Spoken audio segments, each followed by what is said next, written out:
Hola, estamos de nuevo aquí en este tu tiempo, en este rincón de la fe, donde compartimos secretos de nuestra fe, cosas alegres que nos motivan y nos alegran a caminar, ¿verdad?, con la mirada puesta en Dios. Estamos durante este tiempo presentando un taller que se titula Se buscan intercesores, y precisamente hemos estado presentando diferentes capítulos. Estamos hoy en la versión o el capítulo 19 de esta enseñanza. ¿Por qué hace falta buscar intercesores? Me encanta esa imagen que puse del detective con una lupa, porque son muy escasos. El Señor necesita de nuestras manos, Él necesita de nuestros pies, necesita de nuestro tiempo, de nuestro corazón, de nuestra decisión. Pero necesitamos también ir a Él. ¿Para qué? Para, recurriendo a Él, podamos lograr que el Señor cambie el curso de la historia. Que toda esta manera destructiva que lleva el hombre, el mundo y la vida, como se va destruyendo con eutanasia, con abortos, con matrimonios realmente de un mismo género, tantas cosas que son ofensa al corazón de Dios, empecemos nosotros a reparar, a reconstruir todo lo que el hombre va haciendo a través del pecado del gran enemigo de Dios. Yo estaba un día en oración y un día el Señor me mostraba como una experiencia, ¿verdad?, donde veía como si fuera un muro, una pared que de un lado estaba Dios y del otro lado estaba el pueblo. Entonces ese muro, habían ángeles que venían y empezaban en ese muro, que habían grietas que aparecían y venían como ángeles que sellaban ese muro con amalgamas, con cemento, y esas amalgamas, cemento, era como el amor de Dios que iban poniendo los ángeles en ese muro, ¿verdad? Pero por el otro lado, mientras estos ángeles estaban colocando esa amalgama, ese cemento, que era el amor de Dios en cada corazón herido, del otro lado habían espíritus o demonios, ¿verdad?, con lanzas, provocando más fisuras en la pared. Y esa fisura llevaban un letrero que se llamaba el pecado. Dios quiere unir al hombre consigo mismo. Jesús es el único que puede lograr esa unión del Padre con el hombre pecador. Y por eso este tema de hoy se titula Jesucristo, modelo de intercesión. En Mateo 11 dice Jesús, versículo 29, aprendan de mí. Y podemos aprovechar el ejemplo de Cristo como intercesor. Sí, es más, en realidad no habrá intercesión correcta si no se hace como la hace Cristo. Como Cristo y en Cristo. Oiga bien lo que digo. Como Cristo, en Cristo y como lo hace Jesús. Por eso no hay modelo igual. Y usted se preguntará, bueno, ¿y por qué seguir a Jesús como modelo? ¿Por qué? Porque esa es su labor. Él vino realmente a mediar entre el hombre y la humanidad. Él vino de parte del Señor a reconciliar al hombre con Dios. Esa es la labor de interceder, para que Dios no destruya la vida del hombre.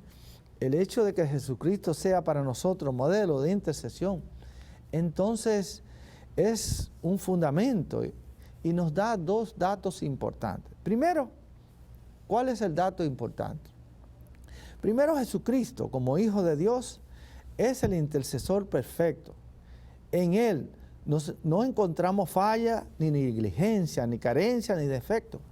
Por el contrario, Jesús es el santo inocente, como nos dice la carta a los Hebreos. Mire cómo dice la carta a los Hebreos, capítulo 7, versículo 26. También lo puede encontrar en la carta a los Romanos, capítulo 8, versículo 27. En resumen, Jesús es el santo inocente, ¿verdad?, incontaminado. Él, lleno del Espíritu Santo. Jesús sabemos que intercede siempre por nosotros los hombres. Y al mismo tiempo es hombre como nosotros. Y es hombre como nosotros. Pues no tenemos un sumo sacerdote que no pueda compadecerse en nuestra flaqueza, sino probado en todo igual que nosotros, excepto en el pecado. Por lo tanto, ¿qué significa? Que Jesús, ¿verdad?, no tiene ningún defecto. Por eso se dice que cuando se sacrificaba el cordero en la fiesta de la Pascua, tenía que ser un cordero sin defecto. Pues que no se le podía partir la pata, que no tenía mancha, etc. Bueno, Jesús ni tenía mancha porque no tenía pecado y tampoco se le quebró ningún hueso. Como nos damos cuenta, que la manera como se provocaba la muerte final de los crucificados era partiéndole los huesos de la pierna, para que al partírsele los huesos de las piernas caía el cuerpo y se asfixiaban. A Jesús no tuvieron que hacerle eso. ¿Por qué? Porque Jesús dijo: no me quitan la vida, yo la entrego. ¡Qué belleza!, ¿verdad? Fue una actitud voluntaria, valiente de parte de Jesús. ¿Y sabe por qué lo hizo? Por ti y por mí. Por lo tanto, Jesús es hombre como nosotros, nos lo dice la carta a los Hebreos. Sufrió por ti y sufrió por mí. ¿Y por qué decimos que es hombre como nosotros? Como hombre, primero, él ha experimentado. Primero, dice Mateo del 1 al 11, Mateo 4 del 1 al 11, primero Jesús experimentó la tentación. ¿Quién no es tentado en la vida? Todos experimentamos la tentación, pero en una tentación, cuidado. Santiago nos dice que antes de cometer el pecado nosotros pasamos por 7 pasos. Somos atraídos, conquistados, enamorados, hasta que cometemos el pecado. Somos tentados y finalmente cometemos el pecado. Quiere decir que nosotros tenemos la decisión para vencer la tentación si nos alejamos de ella.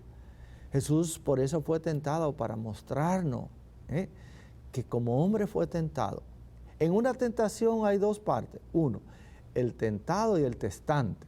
El tentado eres tú, el testante es el que trata de tentarnos, ¿verdad? Y nosotros, Jesús nos ha capacitado para que si Él venció, nosotros también podemos vencer. Segundo, Jesús como hombre experimentó hambre y sed, y frío y calor. Váyase al Evangelio de Juan, capítulo 4, versículos 6 al 8. Jesús experimentó sed, experimentó hambre. Ahí hay textos donde nos sostienen cómo Jesús se alimentaba, se reunía con sus discípulos para comer. Es más, después de Jesús resucitado, se acercó a los apóstoles que estaban a la orilla del lago y le dijeron, ¿verdad?, pongan una fogata, él le dijo, y comenzó, Jesús lo estaba esperando ahí cocinando un pescado para ellos. Jesús también conoce el dolor por la muerte. Recuérdense en ese episodio de Lázaro que aparece en el Evangelio de Juan, en el capítulo 11 del 35 al 36, Lázaro, ¿verdad?, era hermano de Marta y María, y ellas le mandaron a decir: Jesús, ven, nuestro hermano Lázaro está a punto de fallecer. Y todos los discípulos miraban como si Jesús no iba a ir, ¿qué pasaba? Pero Jesús esperó un tiempo y después dijo: vayamos a donde Lázaro. Y todos como que se rieron, como diciendo: ¿y a qué va a ir? Ya se murió. Y cuando llega Jesús, lo encuentra Marta y María y le dice: si hubiera llegado antes, Lázaro estuviera vivo. Y Jesús le dice: bueno, esto es para que la gloria de Dios sea manifestada. Y Jesús le dice: ¿dónde lo han puesto? Marta y María como que dudan, ¿verdad? Y le dice él a estas hermanas: no te digo que si cree, verá la gloria de Dios. Nos hace falta creer para ver la gloria de Dios. La humanidad hoy sucumbe porque no cree, porque no tiene la confianza, no le cree a Jesús. No le cree a Jesús que ha resucitado y está vivo, está en medio de nosotros. Jesús sigue vivo hoy, hermano, y sigue haciendo las mismas cosas.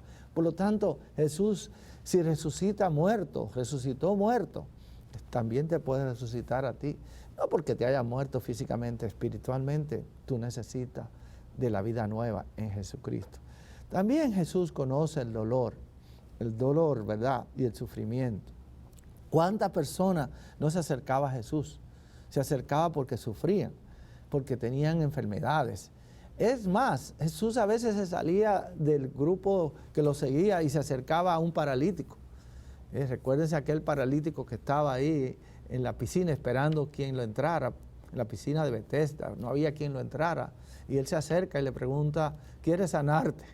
Y le dijo, después de tantos años, yo me imagino que aquel paralítico dice, pero Señor, ¿cómo va a ser que tú me preguntas a mí si me quiero sanar? Y le dice, bueno, es que no tengo nadie que me meta en la piscina, ¿verdad? Y recordemos cómo Jesús sana a aquel paralítico. Por lo tanto, Jesús también, algo que tenemos que recordar y lo que muchas veces experimentamos, sufrió el abandono de los suyos y la traición. Váyase al Evangelio de Marcos, capítulo 14, versículo 50. ¿Cuántas personas, cuántas madres, cuántos padres no nos llaman a los programas de televisión para contarnos cómo sus hijos se han olvidado de ellos? ¿Cómo sufren estas pobres mujeres, estos pobres viejitos, que sus hijos lo abandonan, se olvidan de ellos? Pues en ese sufrimiento del abandono, Jesús está contigo, quiero decirte, porque también Jesús fue abandonado por los suyos. Vino a los suyos y no le conocieron. Jesús también sintió miedo y tristeza. Jesús sintió tristeza. Recuérdense cuando va en ese caminar hacia el Calvario, que se encuentra con las mujeres y le da esa profecía, mujeres, mujeres, no lloren por mí, lloren por Jerusalén. Pero también Jesús sintió miedo. Sintió miedo cuando estaba ahí orando, que sabía y vio lo que venía contra él en ese momento, ¿verdad?, de que iba a haber la pasión. Y él dijo, Padre, Padre, para ti todo es posible. Algunos teólogos dicen que el grito de Jesús fue, papito, como diciendo, ya, estoy lleno de temor, estoy lleno de miedo. Pero Jesús ahí dijo, pero que no se haga mi voluntad, sino que se haga la tuya. Ahí, hermano, fue cuando se jugó tu salvación y mi salvación. Si Jesús hubiera dado marcha atrás, tú y yo no tuviéramos salvación. Pero en ese momento, valientemente, como hombre, tomó la decisión de obedecer al Padre y entregar su vida por nosotros. Ahora, ¿cómo es la forma en que Jesús intercede? Vamos a ver esto, porque esto es importante, porque aprendiendo de Jesús como modelo de intercesor, nosotros también podemos aprender esto. Primero, Jesús intercede con su vida, sin ahorrar esfuerzo y motivado por el amor. Juan 15, 13. No me quitan la vida, yo la entrego. ¿Y por qué Jesús la entrega? Por amor. Es decir, el amor fue el motor, yo diría el impulso que hace que Jesús, ¿verdad?, no escatimó nada, dice la palabra de Dios, sino que se entregó y en una muerte de cruz. En pocas palabras, Él no le importó cómo iba a morir. Recuérdense que morir en una cruz era la manera como morían los bandoleros, los asesinos. A Jesús no le importó ser comparado como bandolero y asesino. Es más, Jesús también murió por ellos. Murió por los bandoleros, por los asesinos. Y la prueba de eso, que el buen ladrón, sabiendo su condenación, se viró hacia Jesús y le clamó. Y Jesús le respondió de la cruz, desde hoy estarás conmigo en el paraíso. Dice que es el ladrón más perfecto que se robó la salvación. Segundo, la otra forma como Jesús intercede es de una manera apasionada, consciente del sufrimiento del hombre.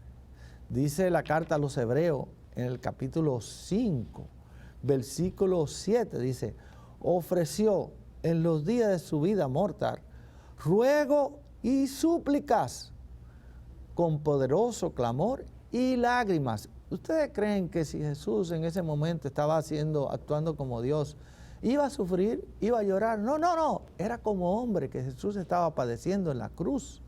Por lo tanto, Él entiende tu dolor, Jesús entiende tu sufrimiento, entiende tu cansancio, entiende tu abandono, tu angustia, los temores que hoy estás experimentando. Puede que a lo mejor haya alguien que en este momento esté secuestrado y hay un familiar orando por él, pues no tenga miedo, ese familiar va a ser rescatado, va a ser salvado, porque Jesús apasionadamente, consciente, sufre por él, sufre por cada uno de nosotros. Ese que está ahí tirado en el hospital, Jesús también conscientemente está orando por él, está intercediendo por cada uno de ellos. Tercero, veamos también la forma como intercede Jesús, lleno de compasión, se compadece. Vaya el Evangelio de Lucas, capítulo 19, versículo 41. Y ahí lo vemos como Jesús se lamenta por Jerusalén, llora por Jerusalén. ¿Qué sintió Jesús? La manera destructiva en que en Jerusalén se iban destruyendo, cómo iban a desperdiciar esa oportunidad de salvación. Creo que Jesús ora por México, creo que Jesús llora por Miami, creo que Jesús llora por China, Jesús llora por el Medio Oriente, Jesús llora por los pueblos de África, Jesús llora por los que son exterminados a través del aborto, Jesús llora por cada nación que le ha dado la espalda, porque teniéndolo a Él, recurrimos a la violencia, recurrimos a la guerra, recurrimos al genocidio, recurrimos al aborto, a la eutanasia, cuando podemos mirarnos y virarnos hacia Él y decirnos: Jesús, sabemos que tú, con tu lamento, con tu clamor, llora por el sufrimiento de cada uno de nosotros, por haberte abandonado y darte la espalda, por los pecados de la humanidad, por tantos matrimonios desenfrenados, tantas uniones libres, que es una manera de ofender a Dios, tantos usos y violaciones de los seres humanos, de los cuerpos, aprovechar el placer, el hinduismo, todo esto, como una manera de ofender a Dios por tener un placer en la tierra. Hermanos, no busquemos placer en la tierra, busquemos placeres de la vida eterna, donde Jesús nos tiene preparado un lugar. También Jesús intercede de una manera humilde y en actitud de sumisión. Es decir, se somete al Padre. Dice que de esa manera como se sometió, dice San Pablo en la carta a los Hebreos, en el capítulo 5, versículo 7, dice, se sometió y por eso fue escuchado por su actitud reverente. Es lo que Jesús nos dice a nosotros los intercesores. Jesús nos dice, verá que un corazón contrito y humillado, Él no lo desprecia. Quiere decir, humillado quiere decir de una manera humilde, sometiéndonos todo nuestro ser, todo nuestro ego, toda nuestra fama, todo nuestro conocimiento, toda nuestra riqueza al corazón de Jesús. Nos sometemos a Él, reconociendo que Él es Dios, que nuestra salvación está solamente en Él. Si los pueblos se miraran hacia Cristo y miraran realmente que en Él está la respuesta del amor, todos seríamos salvos. Intercesores que me escuchan, que nos ven, que ven estas notas, no pierdan el tiempo en cosas banales. Doblemos las rodillas, levantemos nuestros brazos y pidámosle a Jesús que tengan piedad y misericordia de nosotros. Otra manera también que intercede Jesús, miren el punto número 5, dice, es una manera en que intercede plena y llena de fe. El Evangelio de Lucas, en el capítulo 11, versículo 22, nos hace recordar cómo lo reconoce Marta, ¿verdad? Cuando viene ya sufriendo y con la partida de su hermano Lázaro, Marta le dice, yo sé que cuanto pidas a Dios, Él te lo concederá. ¡Wow! Miren, intercesores, llévense esa frase de Marta. Yo creo que es una frase para nosotros llenarnos de gozo y de alegría. Porque la fe que tuvo Marta provocó una resurrección. Es decir, provocó que uno que estaba muerto fuera resucitado. Yo creo que la manera de resucitar tu familia, la manera que se ha perdido, la manera de resucitar a ese hijo que estaba perdido en el alcoholismo, en la droga, la manera de resucitar a ese que lleva una doble vida, a ese esposo que está descarriado o a esa familia que está a punto de perderse, esta es la manera en que lo puede hacer. Intercede de esta manera yo sé, Jesús, que lo que tú pidas al Padre, el Padre me lo va a conceder. Y inmediatamente diga, por fe, gracias Señor, porque yo sé que desde hoy mi familia está siendo salvada, sanada, liberada. Mi cáncer ha sido sanado, mi dolencia del corazón ha sido sanada, mi enfermedad del páncreas, de hígado, ha sido sanada. Mi hijo ha sido recuperado, porque por fe he pedido a ti, Jesús, al Padre en tu nombre. Y por tus santas llagas hemos sido sanados. Y por último, dice Jesús, ¿cómo intercede? Bueno, vea el punto número 6. Dice, Jesús intercede de manera permanente. ¿Qué quiere decir permanente? Que no cesa de orar, que no cesa de interceder. Jesús intercede sin límite de tiempo, sin condiciones previas, porque está siempre vivo, nos dice la carta a los Hebreos en el capítulo 7, 25. Jesús está vivo, ha resucitado. Frase que decía el padre Emiliano Tardif, y frase con la que hemos bautizado uno de estos programas que se llama Jesús sigue vivo hoy, porque creemos que su labor es de eternidad, sin límite de tiempo, es permanente, es decir, en todo tiempo y en todo momento. Por eso, cuando Jesús deja a sus discípulos orando, ¿verdad? Y él se aparta para orar, regresa donde ellos y lo encuentra dormido. Y le dice, no han podido orar ni siquiera una hora. Quiere decir que el mundo va a cambiar si nosotros podemos permanecer orando. Entonces, ¿qué hizo Jesús? Jesús llevó en el mundo una vida de intercesión completa. Mírenlo ahí, lo pongo como punto final. Jesús llevó en la vida una vida de intercesión completa. Y la intercesión para Jesús constituía parte de su propia naturaleza.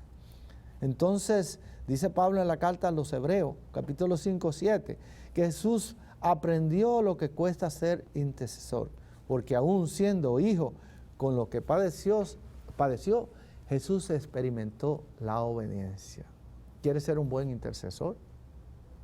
Mírame en la cámara. Oye bien lo que te voy a decir. ¿Quieres ser un buen intercesor? Decídete. Toma el tiempo, toma la decisión. Pero no puedes decir, vamos a orar ahora porque hace falta. No, ora en todo tiempo y en todo momento. Va en tu carro, va donde quiera, en tu oficina, por donde quiera que vayas. Ora en todo tiempo, en todo momento. La gracia que Dios te ha dado en el Espíritu de Dios es para en todo momento estar unido espiritualmente con Él, para que podamos nosotros resolver y recuperar este mundo que tanto necesita de Jesús, tanto necesita de Dios. Que el Señor te bendiga, que el Señor te llene de su paz y de su alegría. Y nos vemos en la próxima entrega, que es parte de este Rincón de la Fe. Bendiciones.